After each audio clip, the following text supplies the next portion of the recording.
Chullin Daf Kuf Chav Hey. We're discussing the tumah of bones. Human bone is tamei midiraisa, the shears, even if the bone is the size of a barley. If it's a bone of an animal, if it's kachim and it's noisar, he left it over, he was supposed to eat it within 2 days or a day, and he left it over that period, then it's noisar. The bone la'alacha should not be metam at all. But Rabbanan instituted Xer, and they said, since it serves a purpose, it's a basis for the dava asur, it serves the bone marrow, so we're making this tummy. If you touch it, your hands and only your hands become tummy. If you were to touch a bone of just a regular sheretz or an avela, it's not tummy at all.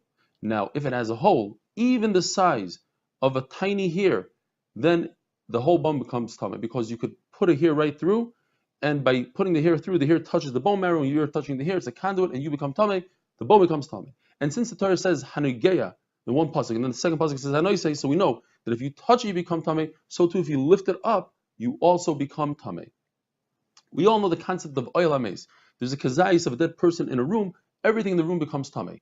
That is, if there's meat. But if there's a bone of a dead person and there's no meat on it and there's no meat in it, then that bone does not create oil. Now we have to understand what the chiddush in our mission is. So Rav Yehuda Rav Chia says that we're talking about a situation where there's no kazayis hameis, there's no kazayis of basar on the bone in the Mishnah. And the bone marrow over here cannot create healing powers for the meat. So the meat is not going to regrow back onto the bone, and therefore the bone is not considered a naver, it's not considered a limb. So then what is the chiddush? The chiddush is that it's not considered a limb. The bone is not a limb. The second part of the Mishnah, and this is a little bit of a doichak, to say the first part is talking about that there's no kazayis. The second part of the Mishnah, where we're talking about a kachim, is talking about there is a kazayis. And over here the chiddush is that the bone is considered a basis, it serves the bone marrow, and therefore Rabbanan were geyser, they instituted tumah. Abayi says, I agree to everything you said, that we're talking about that there's no kazayis in the reisha, but I don't agree that the little bit of bone marrow doesn't heal and doesn't create a situation where the meat grows back. The meat does grow back. However, in our Mishnah, we're talking about a case where the meat doesn't grow back. Why? Because he put a groove into the bone horizontally, on the circumference of the bone, and that prevents the meat from growing out onto the bone. But if he made if he notched out from top to bottom vertically, that wouldn't prevent the meat from growing back. Similarly to a tree, to a palm tree. If you were to make a groove in the palm tree, on the circumference of the palm tree, you would kill the tree, because nutrients can't go upwards into the tree. But if you make a vertical notch into the tree, a groove into the tree, then the tree would live. Rabbi Yochanan says, I don't like this business where the Reish is talking about there's no kazayis, the Seifa is talking about there is a kazayis. He says everything's talking about there's a kazayis.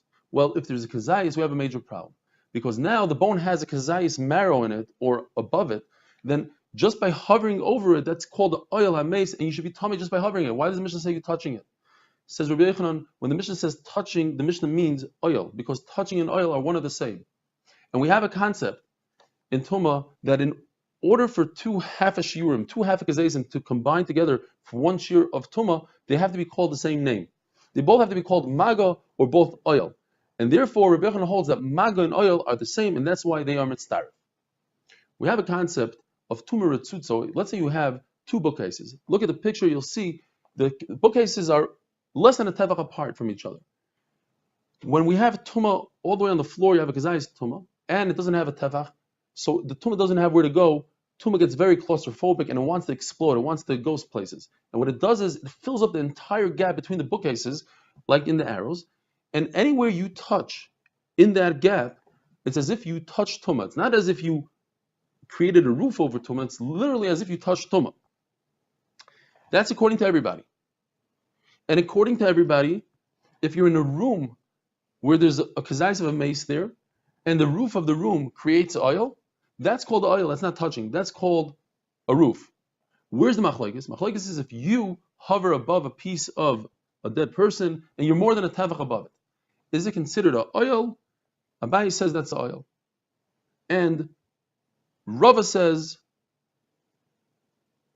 Abayi, it's oil, and according to Rava, it's as if you literally touched it, because Rava says that the tumah is as if it's there, pretend there's like a laser beam coming out of the tumah, and wherever you touch, wherever you put your hand and you touch that laser beam, it's as if you touched the tumah.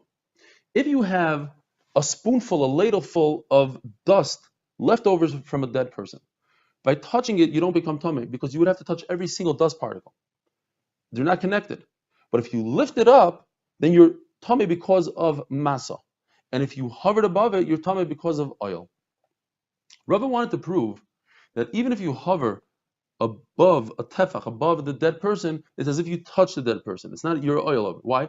Because he brings out halacha that says if you have the ropes that hold up the mattress, it's like a web, and you put it between your first and second floor, you stop the tumah from going from the first to second floor, even if there's holes in this web. If you take the same web and you put it directly above a dead person, if it's within a tefach, of course, the Gemara says that's as if it's the clothing of the dead person. You're tamei, even if you touch the rope, you're tamei. But if you put it more than a tefach above the dead person, and the Brisa uses the lashon, and you touch the gap between the ropes, then you are tamei, because the tumah goes through the gap. But the Brisa uses the lashon of touching, and it's above a tefach. So you see, you could use a lashon. It's touching. It's not an oil. Says Abaye, no, because we're not talking about more than a tefach. We're talking about within a tefach. And you asked me that if it's within a tefach, it should be like the clothing of a mace, and you should be tamei automatically. The answer is because he doesn't want to be mevatel to the mace. He doesn't want it to. He doesn't want to nullify it to the mace. He wants to keep his mattress web frame, and therefore that's why it doesn't become tamei. But then we have another problem. Anytime something's within a tefach of a mace, if you try to lock the tumah in, the tumah escapes, breaks through, and goes all the way up to the sky. You need to have at least a tefach. And over here, you're telling me that's within a tefach, so the tumah should break out through and go up. It's a tumah ritzutza, tumah tmuna. Says the Gemara, Rabbi Yossi holds two kulas. Kula number one is he doesn't hold of tumah tmuna and ritzutza. It doesn't break out and go up. And second of all, if you have a dead person within, let's say, a refrigerator, and there's more than a tefach above the dead, or the kazayis amaze, so it has where to go within the refrigerator. But there's a hole in the door of the refrigerator, let's say, that's less than a tefach. The halacha is tumah that's in the room will not go into the refrigerator, but the tumah in the refrigerator, the mace, comes out of that small hole and spreads out through the whole house. Why? Because that tumah has to come out of the refrigerator eventually, so it comes out now through that hole. But Rabbi Yossi is making, he says, no. Since I could get rid of the dead person without taking him out of the refrigerator, I could burn him inside, or I could chop him up into small pieces and pull him out. Therefore, the house is tar. Have a wonderful day.